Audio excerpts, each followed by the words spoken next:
நரசிங்கப் பெருமானே நாராயணனே நலம் வாழ வழிகாட்டும்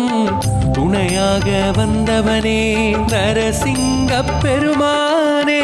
நாராயணனே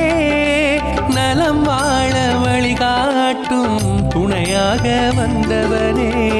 முற்றிலும் விளை நிலத்தில் அன்னம் தரும் வயல்வெளியில் முற்றிலும் விளை நிலத்தில் அன்னம் தரும் வயல்வெளியில் லக்ஷ்மியுடன் வீற்றிருந்து காத்தருளும் நாயகனே